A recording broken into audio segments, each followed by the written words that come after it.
रात के 2 बजे, जब पूरी दुनिया सो रही होती है, कभी कभी कुछ ऐसा होता है जो समझ से बाहर होता है। कराची के एक पुराने मोहल्ले में हर तरफ खामोशी थी। न गाड़ियों का शोर, न इंसान की आवाज। अहमद अपने कमरे में अकेला था, लेकिन उसे लग रहा था कि वो अकेला नहीं है। और फिर दरवाजे पर दस्तक हुई। इस वक्त कौन हो सकता है? वो धीरे से दरवाजे के पास गया और खोल दिया, लेकिन बाहर कोई नहीं था। इस बार दस्तक पहले से ज्यादा तेज थी। अहमद ने इस दफा दरवाजा खोलने के बजाय पीपहोल से देखा, सिर्फ अंधेरा। और फिर एक कागज अंदर आया। दरवाजा मत खोलना, वरना तुम भी चलाए जाओगे। यह कोई मजाक नहीं था। बिलाल, यार कुछ अजीब हो रहा है। पगल है क्या? सो जा। अब आमिद बिल्कुल अकेला था। दरवाजा खुद हिल रहा था, और फिर दरवाजा खुद ब खुद खुल गया। एक दरवाजा, एक दस्तक और एक वार्निंग जो इग्नोर कर दी गई। दरवाजा धीरे धीरे खुला और अंधेरे में एक शैडो नजर आई। और जब वो रोशनी में आई, वो अहमद खुद था। ये कैसे मुमकिन है? वो उसके करीब आया। मैं तुम्हें वार्न करने आया था, दरवाजा मत खोलना चाहिए था। और फिर सब कुछ अंधेरा हो गया। सुबह पुलिस घर का दरवाजा तोड़कर अंदर आई, लेकिन अंदर कोई नहीं था। लोग कहते हैं कुछ दरवाजे सिर्फ एक बार खुलते हैं, लेकिन अगर वो दोबारा खुल जाएं तो कुछ वापस भी आता है। अहमद के गायब होने के बाद पूरा मोहल्ला बदल गया था। लोग रात को जल्दी दरवाजे बैंड कर लेते थे, और 2 बजे के बाद कोई बाहर नहीं निकालता था। लेकिन उसी मोहल्ले में एक और लड़का रहता था, उस्मान, जो इन बातों पर यकीन नहीं करता था। ये सब बस अफवाह है, लोगों को डराना है बस। अस रात उस्मान अपने कमरे में गेम खेल रहा था, और टाइम धीरे धीरे 2 बजने के करीब आ रहा था। और फिर वही दस्तक। कौन है? उस्मान दार नहीं रहा था, लेकिन उसका दिल सच जनता था। दरवाजा मत खोलना, वरना तुम भी चलाए जाओगे।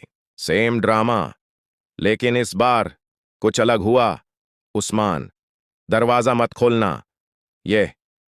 ये आवाज, वो आवाज अहमद की थी। मैं अंदर हूं, मुझे मत आने देना। अंदर? कैसे? उस्मान ने धीरे से पीपहोल से देखा। अब दरवाजे के दोनों तरफ उस्मान था, एक अंदर, एक बाहर, और बीच में सिर्फ एक दरवाजा।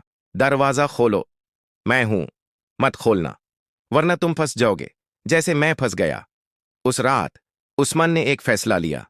क्या उस्मान ने दरवाजा खोल दिया, या वो बच गया? हर दरवाजा 2 तरफ खुलता है, लेकिन कुछ दरवाजे सिर्फ एक तरफ से बैंड होते हैं। उस्मान के सामने 2 आवाजें थी, एक बाहर से जो उसकी अपनी थी, और एक अंदर से जो अहमद की थी। दरवाजा खोलो, सब ठीक हो जाएगा। मत खोलना, ये तुम नहीं हो। ये सिर्फ दार का फैसला नहीं था, ये जिंदगी और कुछ और के बीच का फैसला था। और फिर उस्मान ने दरवाजा खोल दिया, लेकिन बाहर कोई नहीं था, कोई भी नहीं। उस्मान अब अपने घर में नहीं था, वो दरवाजे के उस पार था। यह जगह उन लोगों की थी जो कभी दरवाजा खोल चुके थे। हेल्प, हमें निकालो।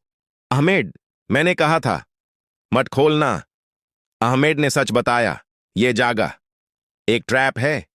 जो भी दरवाजा खोलता है, उसकी जगह, उसका डुप्लीकेट बाहर चला जाता है, और असली उस्मान यहां फंस चुका था। तो हम बाहर कैसे जाएंगे? कोई वापस नहीं जाता। तभी एक और दरवाजे पर दस्तक हुई। यह दस्तक किसी और के लिए नहीं थी। अब तुम्हारी बारी है। क्या उस्मान और अहमद बच पाएंगे, या वो हमेशा के लिए इस जगह का हिस्सा बन जाएंगे? हर कहानी का एक अंजाम होता है, लेकिन कुछ कहानियां खत्म नहीं होती, वो रिपीट होती हैं। उस्मान और अहमद अब उस अंधेरी दुनिया में फंस चुके थे, जहां हर दरवाजा किसी नए शिकार का इंतजार करता था। कुछ तो रास्ता होगा, हम यहां हमेशा नहीं रह सकते। एक तरीका है, लेकिन वो डेंजरस है। अहमद ने बताया, अगर कोई नया इंसान दरवाजा खोलता है तो उसका डुप्लीकेट बाहर जाता है, और असली यहां फंस जाता है। तो हम किसी और को फंसाकर खुद निकाल सकते हैं। ये सिर्फ एस्केप नहीं था, ये फैसला था किसी और की जिंदगी बर्बाद करने का। मैं किसी और के साथ यह नहीं कर सकता, लेकिन अगर तुमने नहीं किया तो तुम कभी नहीं निकलोगे। और फिर एक और दस्तक हुई। प्लीज, कोई है, मुझे बचाओ। यह वो पल था जो सब कुछ डिसाइड करेगा। लेकिन उसने किसी और के लिए नहीं। उस्मान खुद बाहर निकाल जाता है। सब कुछ नॉर्मल था, जैसे कुछ हुआ ही नहीं। उस्मान वापस तो आ गया था, लेकिन वो असली उस्मान नहीं था। वो डुप्लीकेट था। यह मैं नहीं हूं।